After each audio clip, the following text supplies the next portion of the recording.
Hello and welcome to episode 45. I think we're at episode 45 now of the CIS and Senteon webinar series, where we're doing a deep dive into individual settings. And this season is all about the Chrome browser. I know, Maria, we talked backstage. You got some of your own opinions on that, but we'll get into those here in a moment. So before I introduce our guest, just some housekeeping for everyone. These webinars are weekly. They are educational, and we are doing them to really raise awareness on the importance of hardening. And we did build a platform that really automates a lot of the security called Senteon. Senteon is built for the remediation, the enforcement, the monitoring, change tracking, and reporting on well over 1,000 different configurations. So I'll go ahead and share how to show some of these replays and make sure you stay up to date with the webinars. If we can just highlight that on the screen. Perfect. So right here is our website, senteon.co. It is in the comments as well. But from here, you are able to find the repository of the videos, as well as the blog write-ups that we do after every episode. So I do try to do a little bit of a fun theme for each episode. So if you like and enjoy those, feel free to share them. Outside of that, you will be invited to sign up and have access to 100 free assessments that you can use as sales reports or just presentations to learn where you currently sit.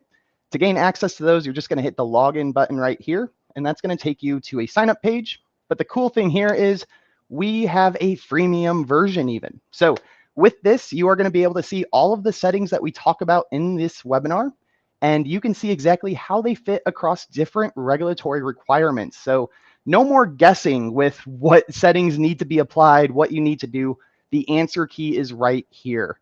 And the best part is, if you ever don't know what one of these settings are, you can click right into it, and straight from the CIS repository themselves, they will give you the pathway, the description, rationale and impact, even the machine key, and everything that you need to be successful. Senteon does take this a step further and actually shows the explanation as to why it fits into another framework and why it is important there.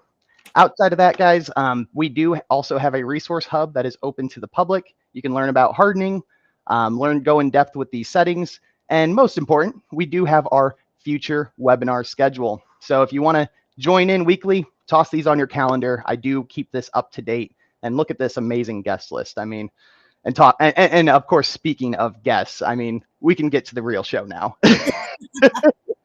With housekeeping concluded, Maria, I mean, thank you for joining the show. You were someone I got to meet through Matt Lee's CIS working group. We got to meet in person at RSA.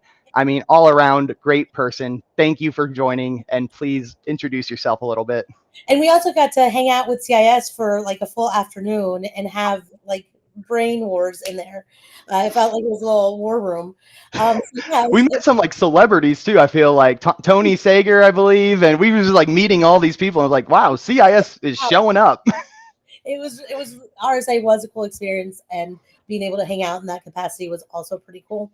Well, thank you. I'm Maria. I'm founder and CEO of Praxis Data Security, and what we do is we are basically an outsourced GRC firm, and we help companies get through navigate all those compliances, not on the technical side. So I was talking to Zach before. I'm like, remember, I'm not a technical person. I'm a GRC person. So if it is a policy or how it affects it or why it's there, that's where I can comment. But I'm going to ask you to, explain why is hardening important to GRC, right? I mean, that's something that matters. Well, and will get me into a whole conversation of the hardening, because since I've met you, and really I've been using the word hardening for so many reasons, and hardening your cybersecurity program in general, making sure that you have that ongoing governance and that ongoing monitoring, and anytime there's an update, and making sure that you stay on top of those.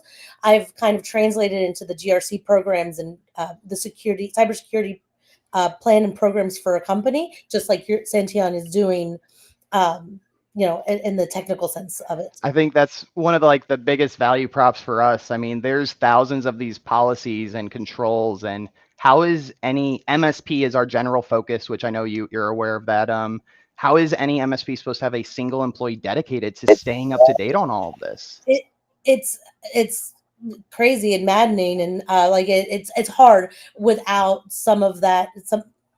Like I said, having something dedicated to for every piece of your technology to do that. Yeah, absolutely. There's a lot of opportunity. I think just for security vendors as a whole, be the SME in your category and be that solution that stays up to date with these changes, because it's too much work on the MSP, on the enterprise business owner, because resources, right? We need to rely on our vendors, and Senteon is doing its best to be that vendor. Yeah, and having vendors that also give the education kind of. I'm very impressed with, and even I did the tour of Senteon a few months ago, and all of the resources you have to translate it into these benchmarks, and explain why. And I, as I was prepping for the show and seeing how we're going into each individual one of them, is such a value for MSPs to stay on top of it and understand why those things are important. Absolutely. Well, I appreciate the shout out there, but let's get into you. My reoccurring question, Maria, where is the most interesting place you've taken a customer call? I've taken customer calls, as for a while I was traveling so much that I have a lot of answers, but if I'm thinking about it on the fly, that somewhere that's not an airport or something silly like that, I had an in-person at downtown Disney in Anaheim. And the problem is that then I had a back-to-back virtual meeting afterwards. And I will tell you, there are speakers blowing music in every inch of downtown Disney. And so the most interesting, can I give two though? This is your show, please. I found a corner of downtown Disney where I was crouched, and I put my noise canceling, and it was before the noise canceling AirPods came out, and I'm sitting there trying to mute every time I talked and unmute, and I couldn't hear them. But downtown was maybe the most difficult, but the most unique is actually recent, also in California. And I live in Texas. Maybe you shouldn't go to California for this customer stuff. That might be the thing. I was traveling down from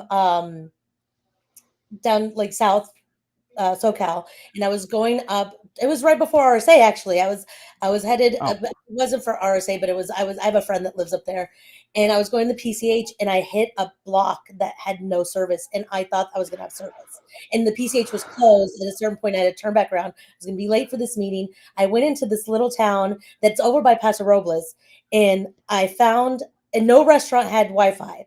And they said I could go into the local library, and I went into the library, but it was teeny tiny and quiet, and I went into the bathroom. Oh no. I took a customer call in the stall of the bathroom, and a teeny tiny in California with no Wi-Fi. This only place had Wi-Fi. I had to be loud. So that's the most only webinar series you can get a bathroom story like that. And the most important question, was the customer's situation or question answered? Yeah, it was. It was. It was a large project that we were working on, and it was more of a status meeting and kind of understanding what they're needing. It was on a framework and controls and evidence and things like that. So yes, and they had no idea I was in a bathroom in a library. I love that. All right, that's an amazing story. We'll see if that answer gets topped by the next few weeks of episodes, but that's going to be a tough one. All right. Before we enter today's episode and to really set the agenda, we do have 12 settings to discuss today. We will be getting into that right after this follow-up question. And then after that, we'll talk about how these settings maybe relate to MITRE, talk about why they are important from a business perspective outside of just risk. So to set the stage, that's what is coming up. But Maria, you have the background really strong in GRC, but specifically NIST. And if I remember correctly, you were kind of a NIST diehard or a NIST prodigy. And Conversation up. CIS is gonna love you right now. but give that background. What caused you to start in the NIST world, and how was that transition, or mutual respect in learning CIS? So I will say I started in NIST because that is where I received all my training, and the where I received my training, it was reading the NIST documentations.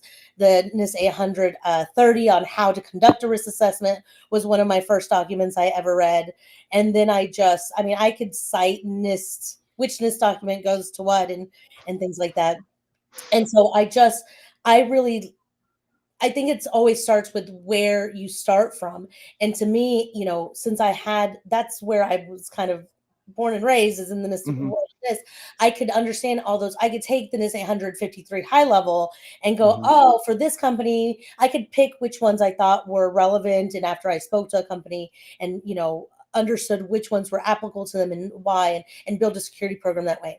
And I met Matt Lee, and he and I, if he listens to this podcast, he'll probably be laughing because he and I, the first conversation, and also at CompTIA, Wayne Selk and I have had, they're like, you always want to argue. I'm like, I'm not arguing. I just have an opinion about things.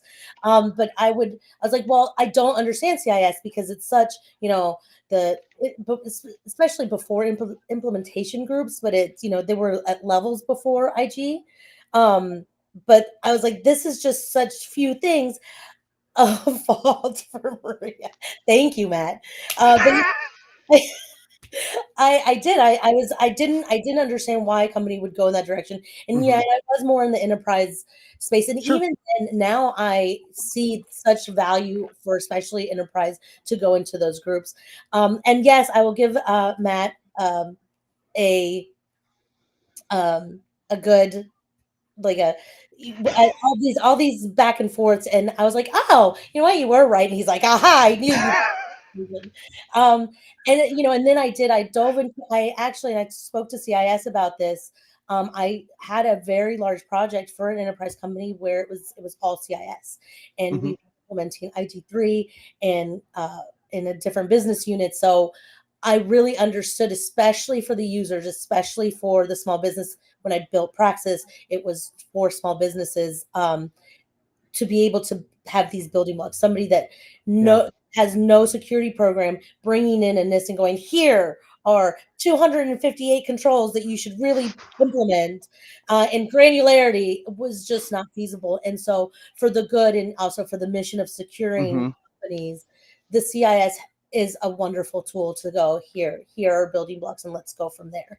So to answer your question, I was born in the world of NIST and Yep.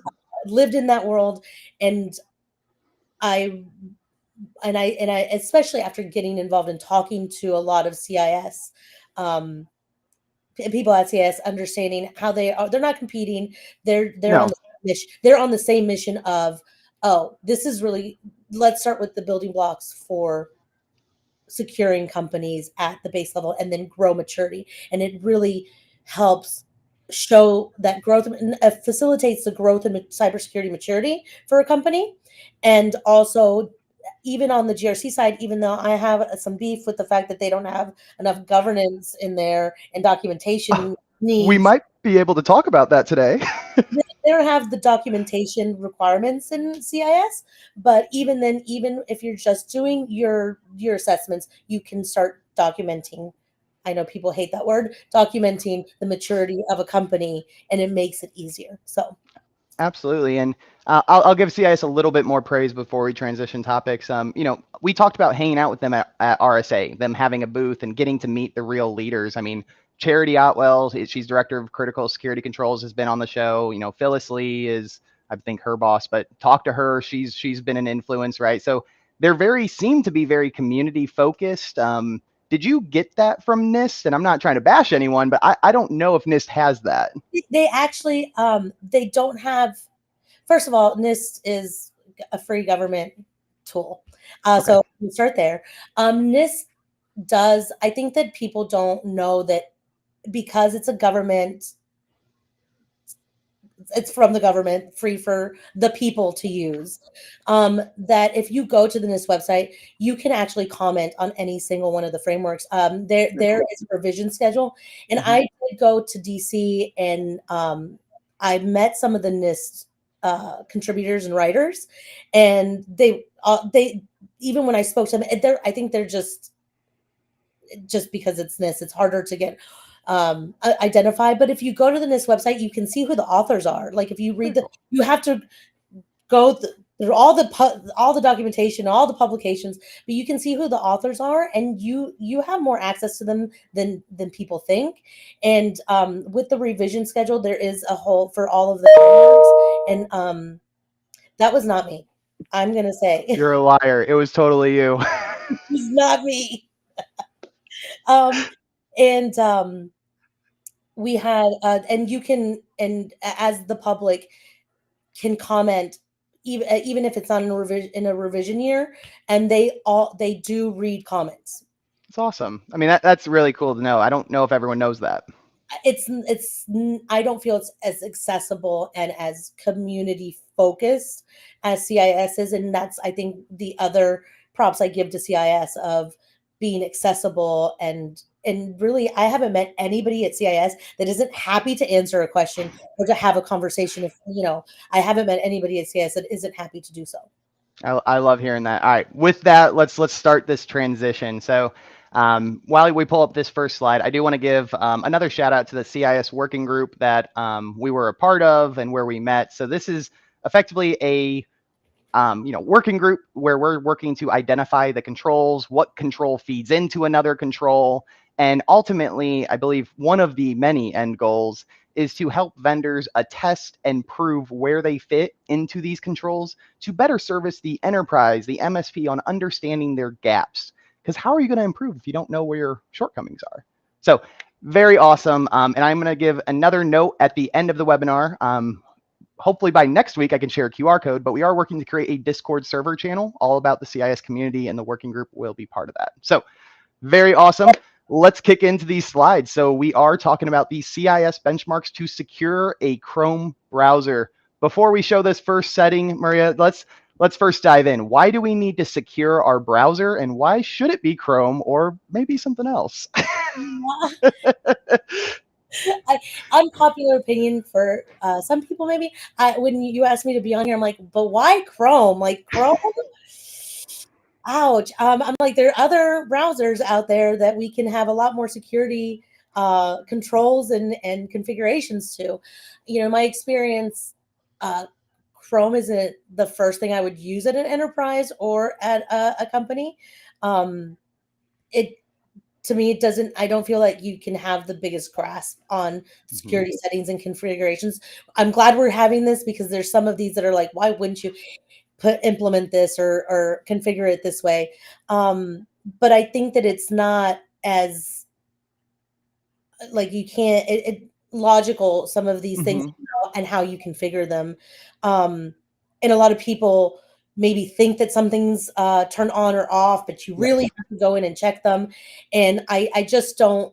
I personally, and I'm not a technologist, so please don't come for me.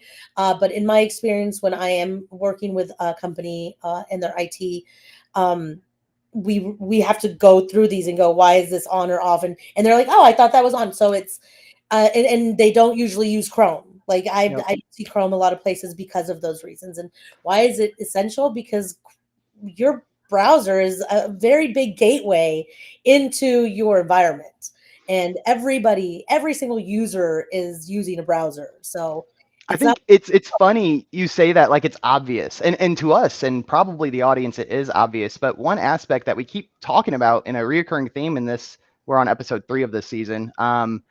These settings will help mitigate a phish from being successful, right? It delays the execution, or it forces you to click an additional button. And we got Alex in the audience talking about Edge. I love that. Next season, we'll be talking about Edge. And a quick fun fact on that, these Chrome episodes, there's about 80 settings that we'll discuss. But when we get to Edge, they're a little bit more granular with 120 different options. So maybe we should.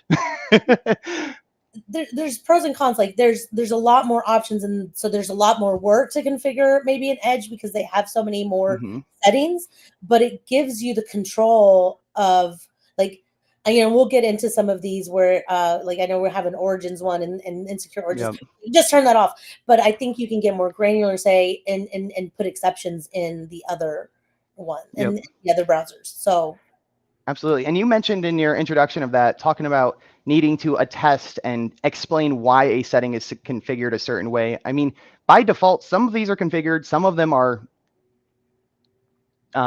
by default like not configured, even if they do have a behavior that relates to not configured, but they're not explicitly set. So why is this so important for the MSP or the business owner to actually know what these settings are, or at least verify and know for sure they're set explicitly? well, I mean, the first thing that comes to mind is the ownership of the control. Like, and we talk a lot about like who's responsible and ownership and having um somebody that's responsible for Mm-hmm. this. So, A, for an MSP, if you are set to be the owner and responsible for settings, and it could, and we're getting to how you speak to your client, and the business owner is really at the end of the day the actual owner of this. So you have to express that to them and then educate them. But if there is an attack, if there is a vulnerability, if something, if there is an incident due to lack of configuration that could have been avoided by a configuration, and then Mm-hmm. go, hey, why, how did this happen? Why didn't you get in? Why weren't you responsible for it? Those are those legality, Yep. GRC documentation, CYA kind of things. That the real answer is important is that to secure and harden your business. You And have an asset, you should know how the asset's configured. exactly. But in the documentation side of it, it's not just liability, it's also due diligence. And as far as having the governance piece of it, um, it's proven like, and I will talk about this on one of the other Mm-hmm. sides, is like on the notification side, is like you need to have notification set, just those are those reminders, and on the governance side, and then also assurance that those are done and that you're constantly checking them and making sure that they're still configured the way you configured them. Yeah. Well, instead of hinting at some of these slides, let's dive into the first setting. So the first one we have here is going to be list of names that will bypass the HSTS policy check. So CIS does recommend to have this set to disabled. Could you kind of explain what this means? Anything that can bypass policy checks sounds a little scary to me, but what's this mean? So I'm going to remind you one more time, Okay, sorry. person, sir. But you said what I thought. I was like, well, anything that is bypassing a policy check doesn't, it'd be a no brainer that it would be turned to disable. Um, Yes. because and I think we had talked about this because it weakens the security. Like if you're bypassing these policy checks, then we cannot. Then why do we have it? Why do we have a policy check? I mean, that's the whole point. And to put this in like a real world example, like when what's somewhere you need to follow rules, whether it's a classroom, right? Your classroom, you have your student, right? There's rules. Raise your hand before you answer a question. Why should that rule only apply to some and not everyone, right? So this setting here is explaining like, hey, you need the rules, but also don't let people bypass the rules, right? Yeah, and let them bypass it without, and we'll get into zero trust, but with just because, like, there's, again, and getting into further control of your configurations, Mm-hmm. there can be set other rules of why you would have to bypass. And also, I know there's a lot of times where like your client needs to get some work done, and it's like, I can't get to this, can you please disable this so I can get this piece of work done. That's a real world experience. We've all experienced it Mm-hmm. with customers.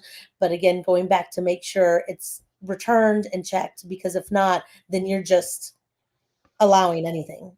Well, let's expand on that, making sure it's returned and checked. So when that inbound, client ticket, hey, I can't do something, and because you're technical in this hypothetical, it's this setting that is blocking them from doing the action they're requesting. How would you recommend an MSP or business owner to go go about creating an exception, and do they need to review this again, or is it just a time frame? What's you have any best practices you can share with us? Yeah, absolutely. There's a few things, and it kind of depends on how that MSP conducts their own governance plan. So these things happen, and like I said, many people forget to go back and reset or change that configuration back.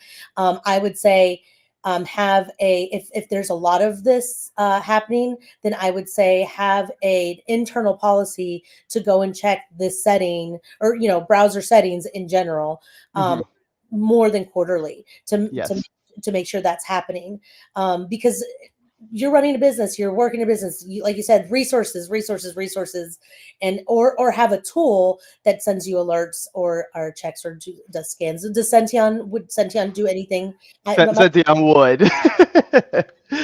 But Um, that's interesting. I want to expand a little bit on this because these configurations, a lot of people think, hey, I'm going to apply this group policy template this one time and then I'm done forever, right? This worked. I mean, how many of us have deployed a group policy setting? We just trusted that it happened.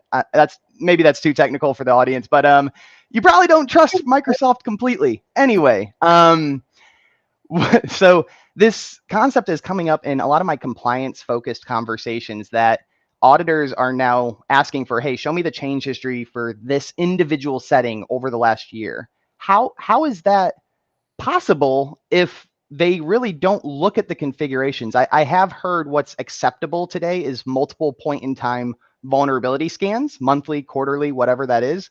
But is that really continuous in your opinion? it's not continuous, but you have to remember, and because I've been an auditor, and we just kind of go, where's the evidence for this, and we're doing our best.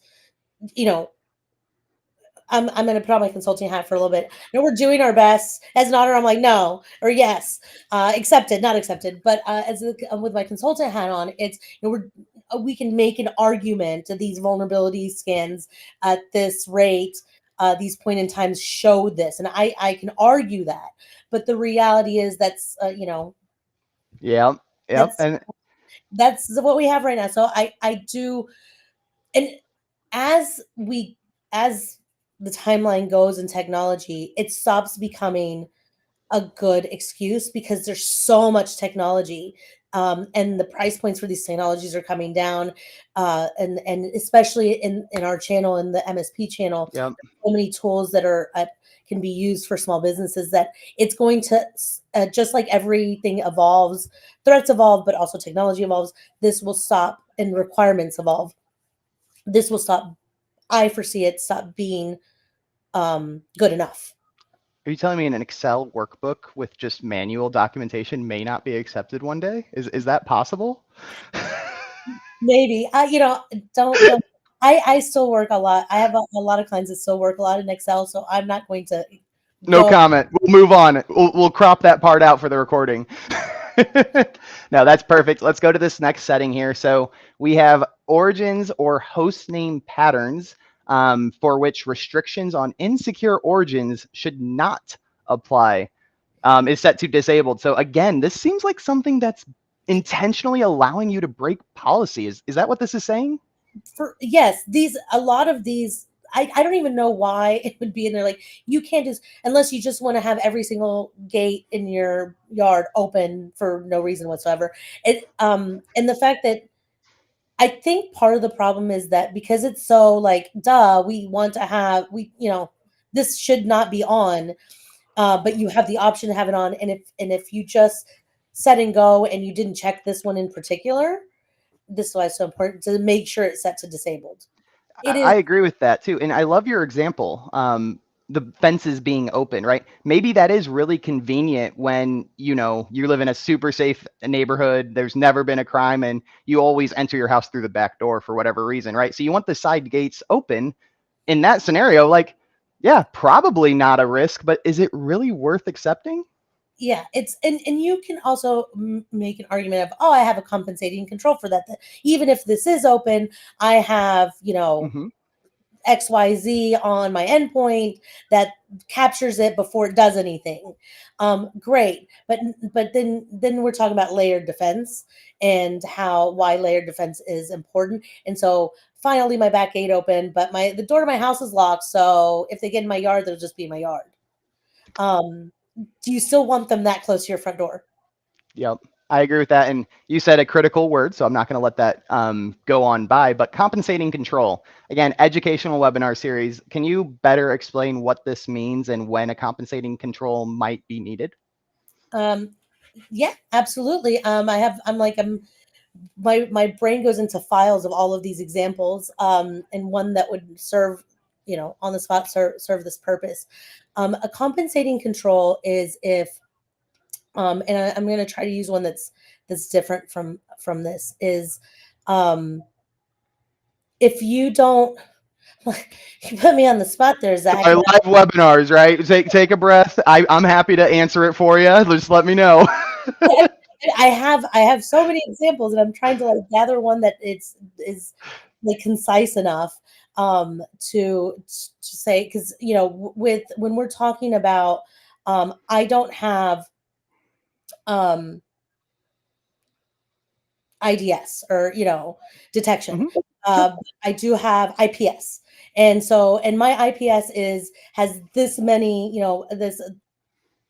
this many configurations, and then this tool gets it, keeps anything quarantined, and you can say, I do not have, oh, I have a great one, thank you, I just got it to my brain. I have, if you don't have a SIM, right? Okay. And because this is a real world example, we have somebody that they don't have a SIM. It really doesn't make sense for their client to have a SIM because it's such a flat, there's, Sure. there's Yep. not really a lot going on, but their requirement is saying you need to have a SIM, and they're like, well, we get logging and alerts, and we have them aggregated in the firewalls, and really that's the only thing in the network that we're really logging and needing to see traffic for. So, and we have a very good firewall that has all the alerts needed, and so instead of having a SIM, we have a compensating control that we have this level of logging, and then logging for the rest of the system. We have them here, and because it's a small shop or a small company that you're servicing, you say, well, we're getting logs here and here, and then we have a policy that somebody checks the logs daily. There you go. We say, so that's a compensating control for not having a SIM, is that you have somebody that by policy checks logs daily, and we have the logs for, let's say your firewall or in anything else, just in two different places.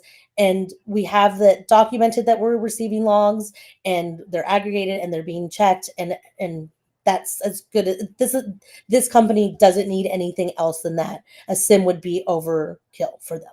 Period. In that example, the auditor would say, hey, thanks for documenting this compensating control. You are not dinged, right? That is passing.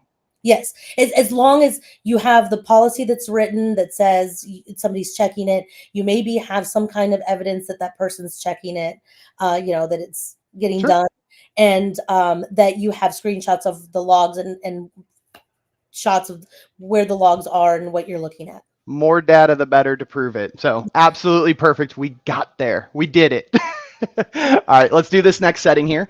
Ensure suppress look-alike domain warnings on domains is set to disabled. At the beginning of this and in the back show, I mentioned these Chrome hardening settings, Edge hardening, browser hardening in general relate a lot back to phishing, right? We want to make sure if you click on an executable or if that fish redirects you somewhere, our browser is still mitigating the risk of that being successful. But Maria, take it away. How does this relate to a fish? Well, the lookalikes really confuse the users. Like how many times? Oh, they confuse us professionals too. I mean, there's good ones out there. Let's not rule ourselves out. There's good ones, and it's just this conversation has been going on for way too long. I know that a lot of us have presented to clients even and say, can you tell the difference between this Amazon and URL and this Amazon, this domain and this domain? And it confuses the why would we not suppress the lookalikes? Like, that's the whole point, is to not click on the wrong thing. And the more we can eliminate the wrong things popping up at us and filter those, why wouldn't we? Yes. Even if it's a little, minor disruptive to the user. In this case, I would say it's a bit safer to make sure it's not accessible, and them say, hey, maybe submit a ticket, say, hey, I can't get to this website. They copy paste and they write back, the IT write back and say, this is why you can't. Right? That's a little bit better of a process than just allowing it. Yeah, and that's even the example you just mentioned, if somebody sends you a text, says I can't get into this, and it not only can be an educational moment, a moment that you can educate your client, go, this is why we need another layer of security, and two is, to go ahead and start making, a list for them to, so you can start seeing, where all this is coming from, and making more examples out of it. Yep. And you said the key word there again, education. I mean, this whole series is education, but can these settings influence potentially, right? This is hypothetical, but potentially influence a better security culture at the business? Yes, of course. It is the practitioner's responsibility to go, hi, by the way, present again, educate their client, go, hey, by the way, this is everything that's been going on, and these are, things that we've blocked or that your users have. It can also be a conversation starter, going, you have a lot of users not trying to get into these sites, or being confused by these lookalikes. Maybe we need to add another layer. Yep, absolutely perfect. All right, next setting here, ensure URLs for which local IPs, I'm sorry, I did the wrong slide. Suppress the unsupported OS warning is set to disabled. So, I mean, yeah, it's going to be a notification that the end user sees, but probably worth them seeing here. It is, and I see this a lot. How many users in the world are using outdated and unsupported OS? It is astounding, and you wouldn't even believe it. It makes no sense. So I think that hitting that disable, it's as bad as, like, 12 years ago, when we would just, hit okay every single notification, and just, Yep. oh, I can't hear this. Yep. And I mean, to relate this back, I like trying to relate things back. I like video games, computer games myself. So like this is basically me trying to access my favorite game, and instead of it giving me a warning saying, hey, the server's down or the game's not working, it just lets me continue to try to work, and now I'm not getting the result I wanted. Like, that notification benefits me. So tell me. Yeah, this again, a lot of them are just no brainers to, maybe us, but and we don't even know if they're on or off. But this OS one, again, no more excuses for unsupported OSs, and the fact that you don't want to be warned, or the user can continue using it, is a problem. It is a big vulnerability. Do your updates, right? All right, next setting here, I think, is going to be the one I thought that was coming up next. My fault. But URLs for which local IPs are exposed in web, RTC, ICE candidates is set to disabled. Anything that says exposing local IPs doesn't sound great. Any further insight you can share on this one? So they have this web RTC, it's this communication, this free communication between these devices, I think, is with no filters, no nothing. Logically speaking, and what we know, where we are in our cybersecurity journey as a whole of humanity and society, there's no place that you would think that there should be free communication, and having exposed IPs like that. Absolutely. I mean, if I were to ask you live on this webinar to share your home address, would you be comfortable with that? Absolutely not. So why would we do it on our computer? Anyway. Unless you're sending gifts. Gifts are accepted. We'll look in the comments later. I love the example you just used, is, would you share your home address? Of course not. And, we're in a world of privacy. We got Heather, show me the messages. Yeah, it's there's we're in the world of keeping our information safe, because the more information somebody has on us, the easier, the bigger targets that we are. So this again is a no-brainer. Perfect. All right, let's do this next setting here. So we got another one that just entertains me that these exist, but update policy override is set to enabled with always allow updates, which is recommended, or CIS does have some flexibility here, still enabled, but the automatic silent updates. So this is basically saying, I believe, if there's an update, the policy needs to get updated and it's going to assure it happens. Sounds like there could be some risk to disruption if you're updating without testing first. Maria, what do you think on this one? Well, there's always risks of updating without testing. And to be fair, again, I'm not a technical person. I had to learn that in my early years of assessing and being in this role, because I didn't understand why. Again, I wasn't customer facing. I don't implement technology. I didn't do any of this. The auditor goes, do this thing, and do you have this in? Do you not have this in? So I saw when they would implement patches without testing them, and saw the havoc that it could reave on the users and the company. And that's when I realized, and I think it happened to me once. And I was like, oh, it is very important to test these patches before we implement any of them as a user that was disrupted. Yep. So as far as, and I think we are touching on a little bit of CIS doing compensating controls within their own, because they say, what do they say? You can have, you said update policy already set to enabled with always allow updates or automatic silent updates. So you could do either or. So maybe not so much. I had Yeah, read there's not a lot of compensating on this one, but like it's no, okay. I'm like, I know there's either or, but at least there's some room. Either way, you have to have updates. Yeah, The updates to secure system, we still have to put all the updates in for those vulnerabilities. Again, it's not as an open door, but it's maybe an unlocked door if that's you don't. perfect. So it's, if we're doing the gate and the house visual, it's not really opening the door, but making sure that it's unlocked, and really exposing some of those vulnerabilities without having those policies updated.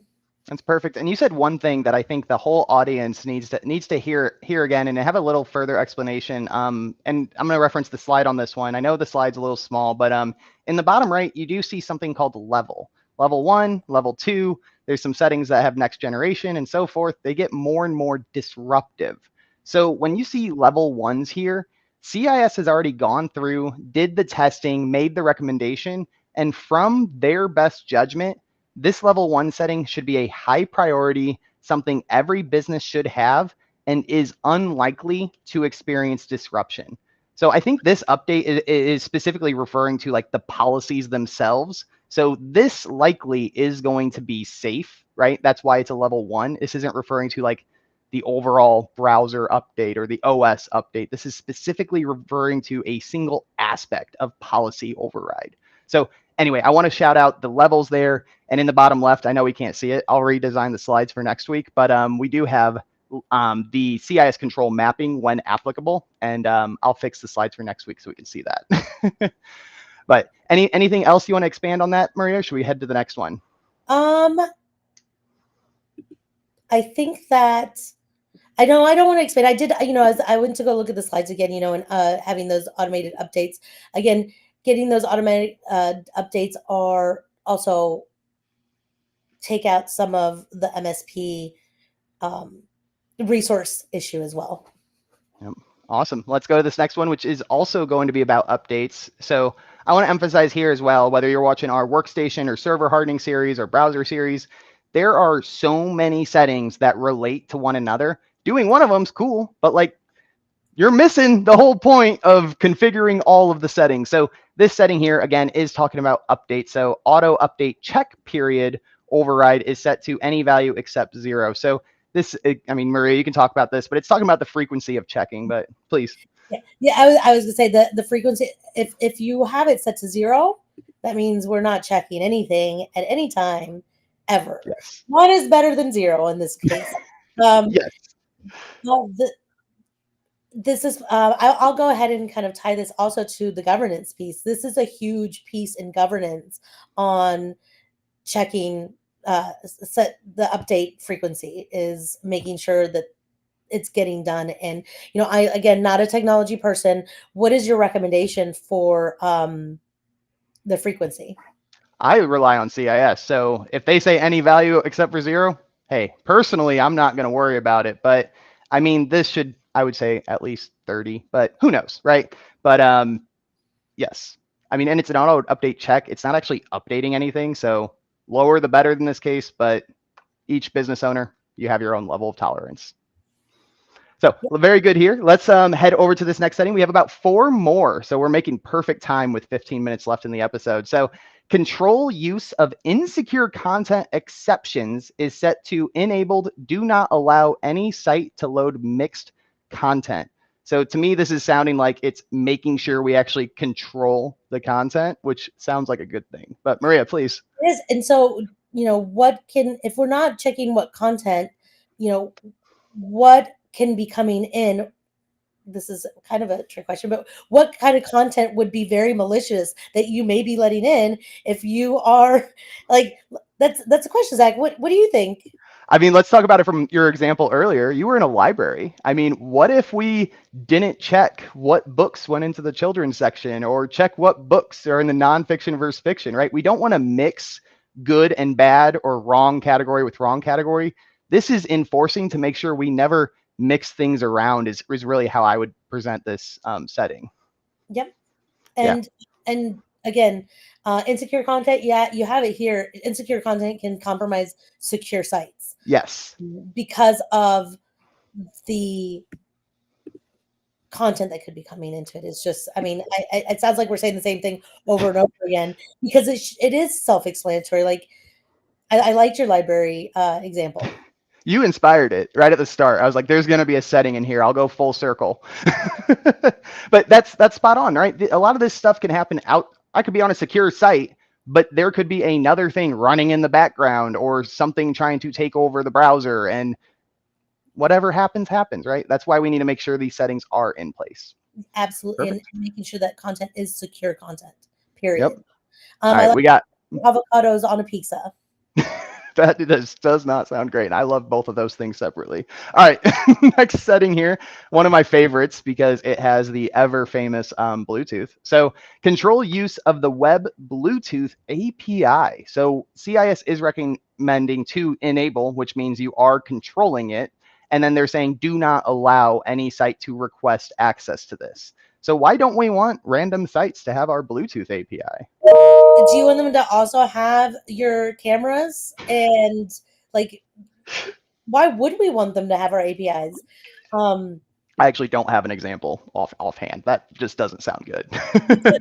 Because it's and I want to go back to these are really, you're like, well, that's a no-brainer, of course, duh. But if we're not going to check these, you could be having this disabled. Yes, exactly. That's a big thing. This is not a one and done. Apply the template and never look at configs again, because these configurations drift. Malicious actors will change them, and those malicious actors may not even know they're malicious. They're your users. They're your employees. Stuff changes, and you will never learn about it because things like group policy, Intune, PowerShell doesn't tell you when they change. They only push when you tell them to push. So these settings could be anything, and it's terrifying. And you should also have a system to go check these settings. And I love the CISs. There are not that many, especially for this portion of it. Sure. We're at 12. This isn't a big pull to go check these settings. No, I mean, you got the whole year, right? Of course, it's a lot of settings when you look at it from a whole, but who tries to do every single security layer in a day, right? This is not a sprint, right? It's a marathon. I mean, we talk about 10 to 12 settings weekly, but if you could remediate one setting a day, right? I mean, that's a big deal, right? That matters, and that makes a difference to your security posture. All right, let's go on to this next one. So we have You actually talked about this one, I think, at the beginning. Talking about Oh, sorry, next one. Control use of the Web USB API. This one, again, is saying to make sure we are controlling these things, because we don't explicitly say, yes, I want to control, it won't be. So enabled, and do not allow any site to request access. So very similar, but different scope. Maria, please. Yeah. So we have, it's very, again, like you said, very similar to the Bluetooth, but this is the Bluetooth controls like devices and different kind of your cameras, your microphones, Yep. things, anything that be Bluetooth. But now we're talking about web USB. There's data in there. Yep. So that inherently is talking more on that data security side. And if we do not have control use of it, then now we're allowing people to access data. Yep, that is spot on. Yep. I don't think we need to beat that one in with the combination of the last slide, but yes, do this. Awesome. All right.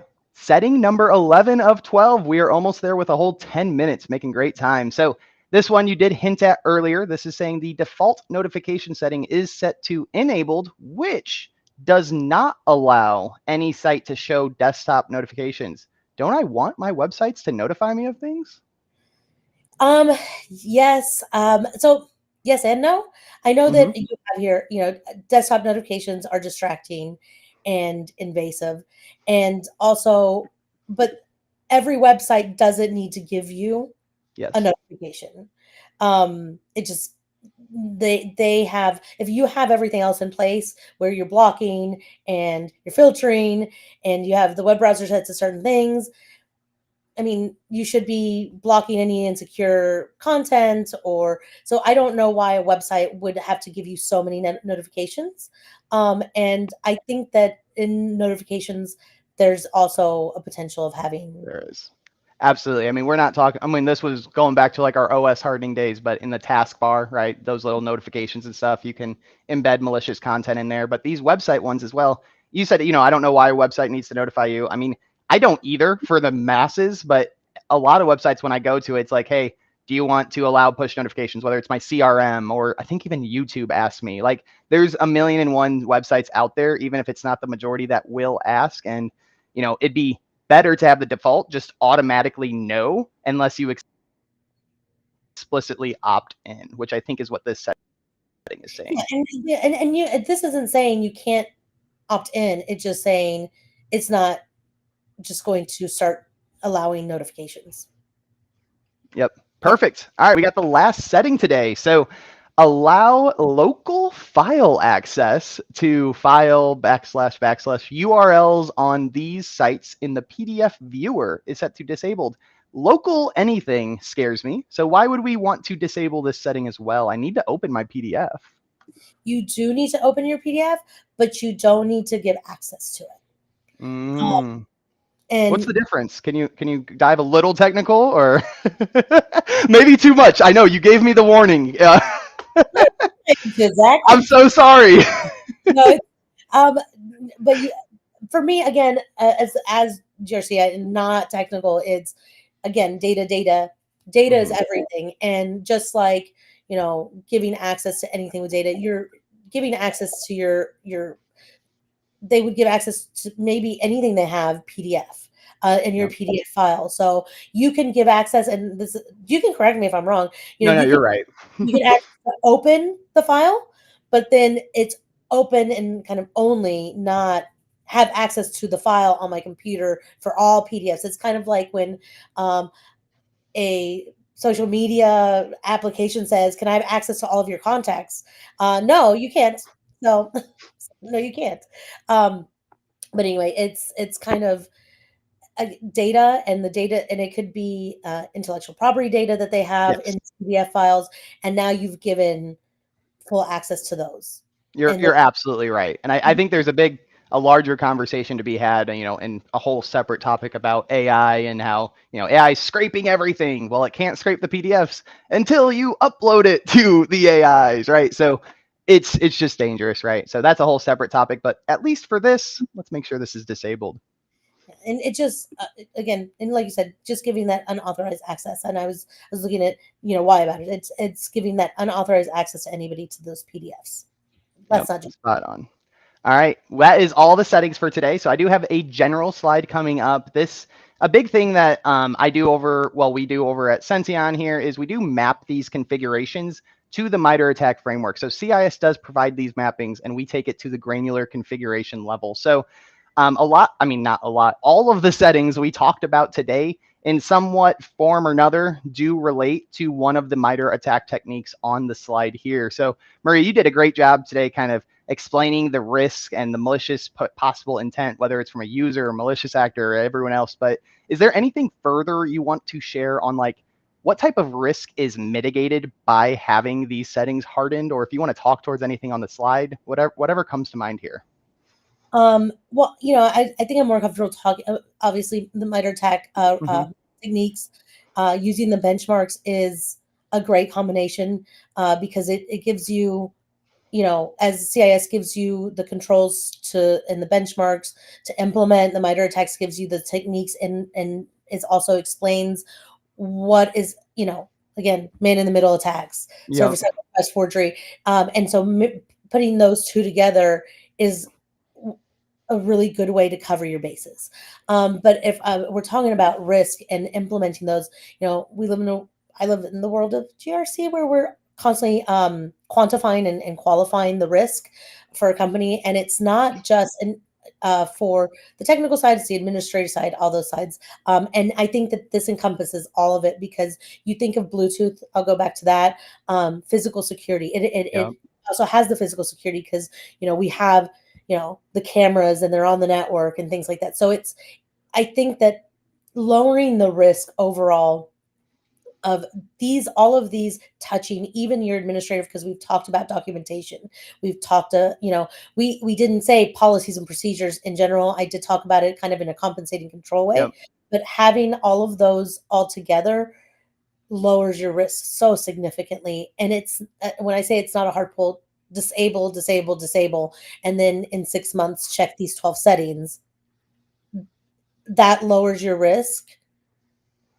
And I don't have a I'm not quantifying it today. I wish I could quantify the actual number. That's something like I have case studies doing my best, but like I wish I had those numbers as well. It's impossible to quantify it in general. Like you can give a generalized at RSA. I did go to some sessions where we're talking about like, oh, they wanted to quantify in general, but the reality is that every single business is different. So I can't say it's going to lower the risk by 12% because maybe this place has very little Bluetooth. They don't use Bluetooth at all, or they don't have USBs. And you're like, okay, well then it still needs to be disabled. Or this place has 3 Bluetooth connections and this one has 50. So that risk kind of depends business to business. Absolutely. But it doesn't mean that it's not lowering it significantly by just implementing this.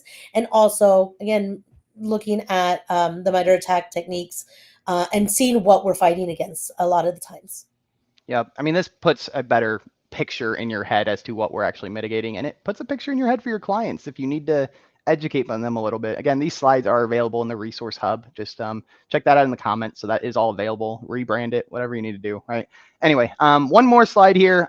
You really talked about this, so we don't need to spend a lot of time here, but we share this all the time. I work with hundreds of MSPs, tens of thousands of devices, and 9.5 times out of 10, everyone has a default configuration set. No one that I've really seen, there's some incredible people out there I've seen, and I told Roy from Aurora Technology I'd give him a shout out. He broke the record recently for most hardened settings out of the gate. But for the masses, this is not done today. What would you say to the MSPs who don't do this or maybe are considering doing this? What would you say? Having default configuration settings to actually perform hardening. Yeah.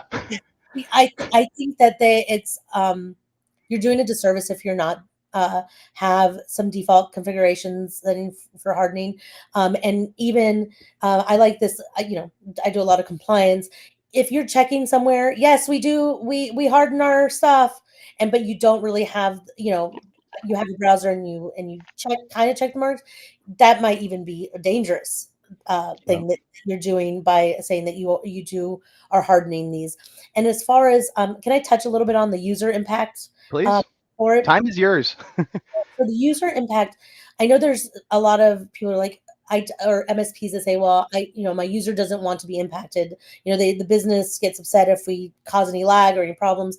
And the example you use of them emailing or sending a ticket in that says, I can't get into this.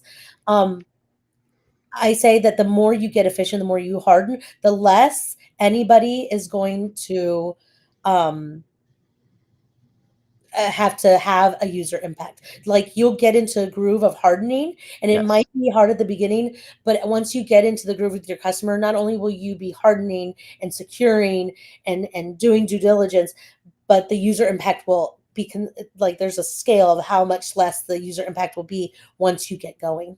And I want to, I mean, again, obviously, if you need to hop off, I appreciate everyone staying for the hour. We're probably gonna run a couple minutes over here, but talking about the ROI from the MSP, right? Once you do get the handle on it, and you're restricting how much that client is able to do in the right way, they're not going to be going to the wrong area anymore. So they're going to have less tickets inbound because they never got to the area they shouldn't have in the first place. Yeah. And I know some people will say, like, well, sometimes if they have, and when we talk about RI, I'm going to talk about it in a little bit of a different pain, is that, if you do have a smooth running machine, they're like, why are we paying? And if you try to sell them like the next thing or say like, hey, there are now more attacks, having some of this and some of it documented will help you explain and always continue that customer education and saying, or even saying, this is how much we've protected you from because of what we're doing. So keep that in the back here, because I know when it becomes I know there's wonderful MSPs that have, they're smooth running machines, and they Mm-hmm. have customers where like things just, they've got it handled and the customer doesn't feel the impact. And they're like, why are we paying so much? Or, nothing ever happens. Like we are why nothing ever happens, because we're doing things the right way. So keep that documented and make sure that you can say, this is what we saved you from.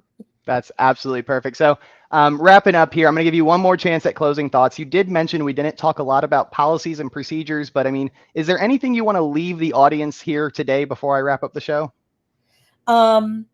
With the policies and procedures, I could have a whole other. Anything you want. This is the wrap up before I do my closing slide. um, I just I'm gonna give a shout out to you really quick. I think this is great education and going through these in a very comprehensive manner, and letting me speak on the GRC portion of it. And as far as policies and procedures is, just remember, documentation sucks, but and I mean, that's what I built my business on, is documentation. But we, do it. Again, it will help you be able to prove not only to your customers, but in any compliance situation. And then you're not, maybe document as you go and make a system for that, so that you're not having to go back and backwards and document everything retro documentation, because that's terrible. And other than that, thank you. And I really enjoyed today, and have really enjoyed working with um, CIS and talking to you. Absolutely. And building your business on things that suck is a great idea. I mean, who wants to manually configure devices? So if you don't want to do that, maybe reach out to Senteon. But Yeah. very good. Let's get this closing up slide here. So we are here weekly. We are going to be talking about attack surfaces and content settings next week with Dave Royer. Then we got Brian Reese and JP coming up the weeks to follow. And thank you for watching this every week, or if you just here for the first time, you can get 100 free assessments with Senteon just by letting us know, hey, I watched the webinar. You can go to our website, put this in the website inquiry, and all of these recordings are either on our website or on our YouTube channel, which is simply Senteon. I think CIS Benchmarks. Should probably look into that before next week. But the links are in the chat as well. But Maria, you did fabulous. Thank you for being here. We might have to do a follow-up episode just about hardening and GRC, but we will get into that later. Thank you.